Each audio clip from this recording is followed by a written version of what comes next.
இன்றைக்கி என்னோடய லன்ச் பிளேட்டில் காலிஃப்ளவர் ஃப்ரை க்ரன்ச்சியாக இருக்கிறதுக்காக கொஞ்சமாக பொட்டேட்டோ சிப்ஸ், அதுக்கு மேட்சிங்காக கேரட் ரைஸ். இன்றைக்கி என்னோடய வெர்ஷனில் கேரட் ரைஸ் எப்படி பண்ணுறதுன்னு பார்த்துடலாம். ஒரு கடாயில் தாராளமாகவே எண்ணெய் ஆட் பண்ணிக்கோங்க. நான் பண்ணுறது 2 பேருக்கான அளவு.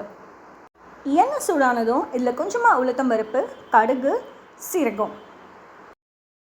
இதெல்லாம் பொரிஞ்சதுக்கப்புறம் ஃபைனாக சாப் பண்ணி வச்சுருக்கிற ஒரு ஆனியனும் இதில் ஆட் பண்ணிக்கலாம்.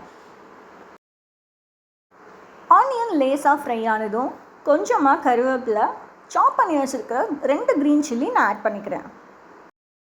இந்த ஸ்டேஜில் துருவி வச்சுருக்கிற இஞ்சியும் 2 கார்லிக் பார்ட்ஸ் நல்லா நசுக்கி ஆட் பண்ணிக்கிறேன்.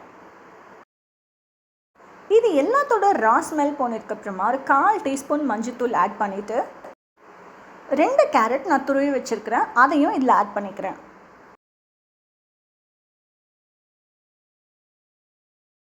இப்போது இந்த மசாலாவுக்கு தேவையான உப்பை ஆட் பண்ணிக்கலாம். பிஞ்ச் ஆஃப் கரம் மசாலாவும் நான் இதில் ஆட் பண்ணிக்கிறேன், ஃப்ளேவர் என்ஹான்ஸ் பண்ணுறதுக்காக.